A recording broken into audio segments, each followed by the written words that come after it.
Welcome sa episode 3 ng aming 3-part special tungkol sa usapin ng droga sa bansa.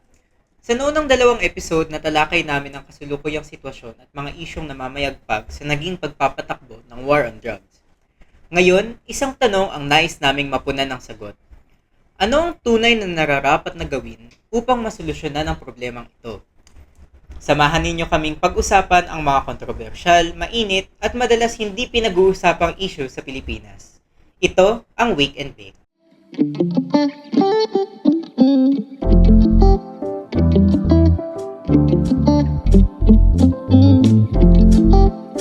Magandang araw sa inyong lahat. Ako po ang inyong lingkod, Jay Salazar. Nakapagbigay ng maraming kaalaman ang mga resource persons natin sa naunang episode ng Wake and Bake. Mayroon na tayong kumbaga isang overview ng mga naganap at mga naging issue sa pagpapatakbo ng war on drugs.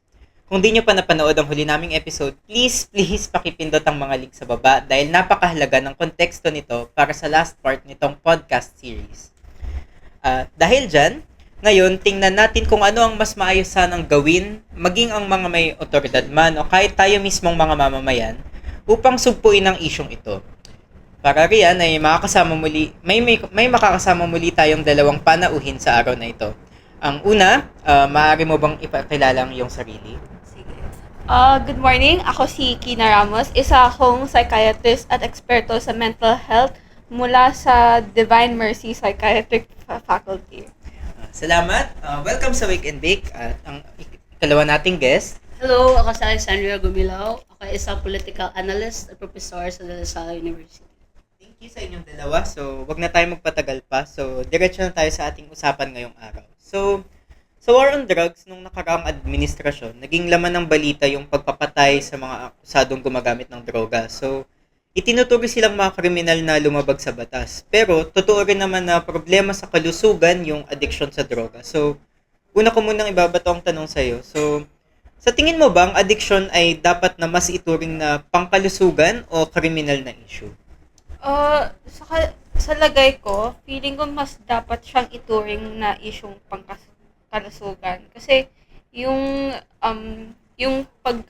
pagkaka-addict or yung addiction sa droga ay tinutukoy bilang isang sakit na tinatawag din itong substance use disorder na nakaapekto sa utak at pag-uugali ng isang tao at humahanong sa kawalan ng kakahayang kontrolin ang paggamit na illegal o illegal na gamot o droga. So, ayun, kung ngayong nabanggit mo nga na may kinalaman siya sa mental health, no? Alam din naman ng karamihan, lalo na dito sa Pilipinas, medyo malaki na yung usapin natin about mental health awareness, lalo na sa kabataan in recent years. So, sa tingin mo, may kinalaman ba yung pagkakaroon ng kaalaman or awareness sa mental health para masugpo natin yung addiction?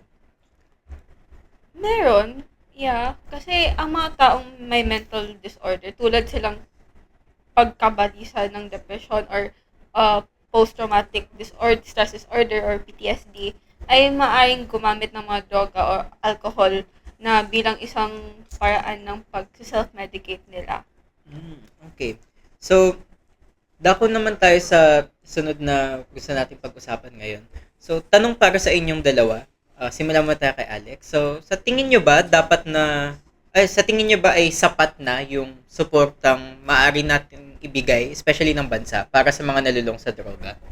So, kahit na may mga programa at pasilidad para sa rehabilitasyon, ang sapat na suporta ay may limitasyon din, tulad ng stigma, limitadong mapagkukunan at mga aspeto ng kultura. Ang pananaw ng krimen, ang addiction ay pinagtibay ng relihiyosong paniniwala at nang naging patakaran ng kriminalisasyon. Nagresulta sa diskriminasyon at pag-iwas ng mga individual na may addiction. Halimbawa na dito ay ang paniniwala ng mga konserbatibo, yung mga matatanda o na yung drug user o mga addict ay dahilan ng pagkasira ng lipunan. Kadalasan naman, hindi sapat upang matugunan ng mga pangangailangan. Dito pumapasok ang mga private na mga may pera. Kung mas marami ang iyong pera o may personal kang pinagkukunan ng pera, mas marami ang iyong maaabot na access na tulong o solusyon. Para sa mga karaniwang tao naman, madalas ay kulang ang pondo para sa pagpasok ng mga pasilidad. So kaya yung mga walang pera talaga yung minsan hindi nakakapaghanap ng solusyon. Ikaw naman, Hina? Well, for me, yeah, agree naman din ako sa sinabi ni Alex na kasi ayon sa Psychological Association of the Philippines, mas napapalaan pa ang sitwasyon dahil sa epekto ng stigma sa paghanap ng tulong. So dahil sa takot sa diskriminasyon na mangyayari, maraming Pilipino na parang naalinlangan na parang humingi ng tulong at na umamin na I need the help na kailangan ko para sa kondisyon na naranasan nila. So, mas mahirap dito kasi madalas na ang paghuhusga galing pa sa sa pamilya mismo. So, ayun, mas kinakailangan maging bukas tayo sa pag-iisip or sa objective or sa pagiging inclusive sa society natin. Kaya kailangan din palawakin ang mga programa sa rehabilitasyon at maglaan ng sapat sa pondo para dito. Ayun. So, I agree nga kasi medyo mahirap talaga na mabigyan ng tulong kasi apart from yung problema mismo ng mga nagkakaroon ng problema sa addiction, kahit yung mga mismong family members at yung general public, parang may problema rin sa, kumbaga sa understanding, sa pag-iintindi natin sa kung ano ba talaga yung tamang pagtrato sa mga may problema sa addiction sa droga. So, ang susunod kong tanong ay, sa experience nyong dalawa, may mga nakita na ba tayong halimbawa, I guess, na matagumpay yung pagpapatakbo nila ng rehabilitation programs? Yes. In Portugal, noong taong 2001, ipinatupad ang discriminalization ng droga. Kung saan, halip na ikulong ang mga nahuhuling gumagamit, sila ay binibigyan ng access at rehabilitasyon sa pangangalagang pangkalasugan. So, ang programang ito ay nagresulta sa pagbaba ng bilang ng kaso ng overdose, HIV infections, drug-related crimes. Next naman is sa Netherlands. Kilala ang bansa sa tolerance policy pagdating sa cannabis or kung saan pinapayagan ang pagbebenta nito sa mga coffee shops. So, bagamat bawal pa rin ang malaking produksyon, ang reguladong pagbebenta ay nagbibigay ng alternatibo sa illegal na merkado at nagbawas ng drug-related violence. Actually, yeah.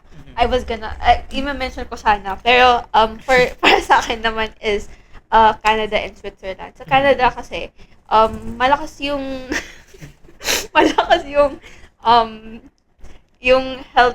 yung program nila for health. So, yung Canada ay nagpapatupad ng mga safe injection sites at legalisasyon ng mga cannabis noong 2018. And sa pamagitan ng regulasyon, natugnan ang problema sa black market at nabawasan ang drug-related arrest habang tinitiyak ang mga ligtas na paggamit ng drogang cannabis.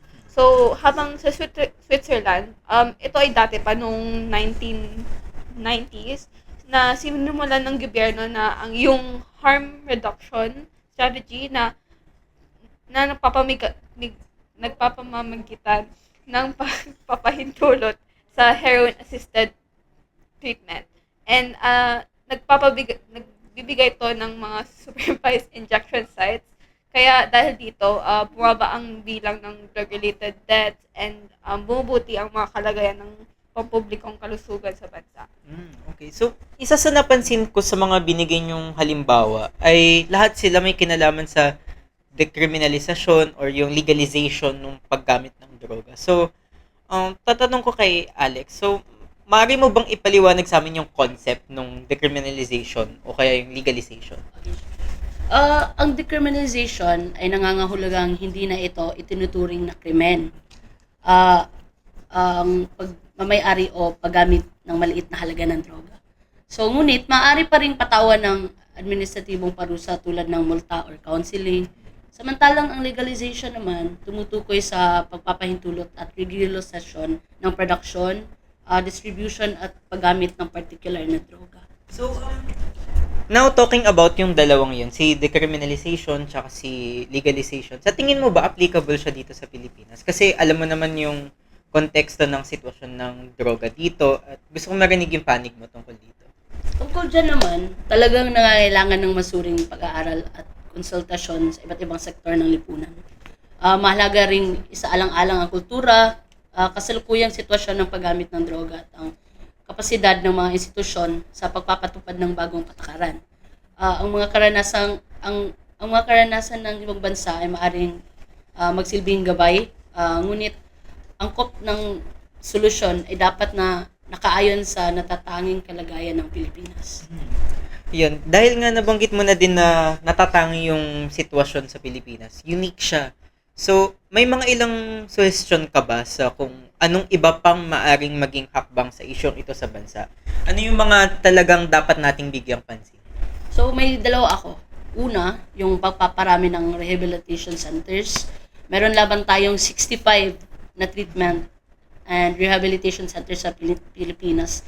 So 25 dyan ang pinamamahalaan ng DOH, 41 ang pinamamahalaan ng iba't ibang NGO. So ang kabuang kapasidad ng lahat ng centers ay 3,069 lang na napakababa kumpara sa milyong-milyong nangangailangan ng tulong. Pangalawa naman, ang pagsasanay o training para sa mismong nangangasiwa ng rehabilitasyon. Pati yung mga mismong dapat tutulong sa mga may addiction, gaya ng healthcare providers, ay maaring hindi naiintindihan ang sitwasyon nila. So, may iba-iba ring mga naniniwala na dapat pilitin lamang ang sarili sa paggamit ng droga o kaya na nga ang taong gumagamit ng droga ay may automatic na masamang ugali. So, salamat sa mga suggestion nyo. So, bilang pangwakas sa episode natin, so para na rin sa mga nakikinig at nanonood sa atin, ano pang mga maisasuggest nyo naman, siguro sa panig naman ngayon ng mga simpleng mamamayan, ano pwede nilang gawin para makatulong sa pagresolba ng issue ng droga? Para sa akin, inang-una is ang pagpapalawak ng awareness sa edukasyon. Kasi yung pagbibigay ng OTIBO or at tamang impormasyon tungkol sa addiction, bilang ito ay parang isang way na parang ma-reduce yung stigma na ito ay isang sakit at hindi to ni-reduce bilang isang kasalanan o kahinaan ng loob. At ito, dahil dito, ito ay makatulong sa pagwasto ng mga maling paniniwala at stigma, kagaya ng sinabi ko kanina, at mas lalo na sa sarili. Kasi ito ay para mabigyan yung sarili mo na maging bukas sa lipunan at sa rehabilitasyon kaysa sa mga parusang mangyari. At yung pangalawa is yung paggawa o pagsali sa mga programang sumusuporta sa mga may addiction. Kagaya ng sinabi ni Alex, onti lang nga yung mga rehabilitation centers, pero ito ay una para maipakita sa mga participants na gusto nilang intindihin at pangalawa na ipakita natin na willing tayo tumulong sa pagbabago nila. Thank you. Sa akin naman, ang mga taong may addiction rin ay nalalabag rin yung human rights. Kaya't naman, maninindigan tayo sa mga laban, abusadong opisyal o operasyon na pumapasla sa mga may hirap at maliit na drug users. Pangalawa, bigyan natin ng lakas ang pamilya ng mga taong may addiction upang mas maunawaan nila kung paano sila magiging parte ng pagaling ng kanilang pamilya. Pwede sa paraan ng pag-contact sa mga eksperto o organisasyon na may specialty sa progreso ng rehabilitasyon o kaya naman pinansyal na suporta para dito. Alright, so Kina, Alex, maraming salamat para sa lahat ng pananaw na nailapag ninyo ngayong araw. So, mahalagang napag-usapan natin na may maaari pa tayong gawin upang ma-resolve ang issue ng droga. At mahalaga ring na napag-usapan natin na hindi dapat natin isinistigmatize yung mga may problema sa addiction dahil sila ay tao rin lamang at problema din ito sa kalusugan nila. Kaya mas mahalagang bigyan natin sila ng suporta, whether tayo man lang bilang mga simpleng mamamayan o kahit yung mga nakaupo na opisyal sa gobyerno ay dapat din nilang paglaanan ng sapat na pondo at programa yung pag-rehabilitate sa mga may problema sa droga, lalo na sa pamamaraang gumagamit ng kalusugan. Alam kong maraming naliwanagan sa ating mga tagapanood at nabigyan ng bagong kaalaman sa mga naibahagi ninyo sa atin. So, kung di nyo pa napapanood at para mapanood din ang iba pang episode nitong 3-part special ng Wake and Bake, pindutin lamang ang link na matatagpuan sa ibaba. Muli, salamat sa panonood at pakikinig sa amin. Ako ang inyong lingkod, Jay Salazar. Samahan nyo kami muli sa susunod upang pag-usapan ang mga kontrobersyal, mainit at madalas hindi pinag-uusapang issue sa Pilipinas.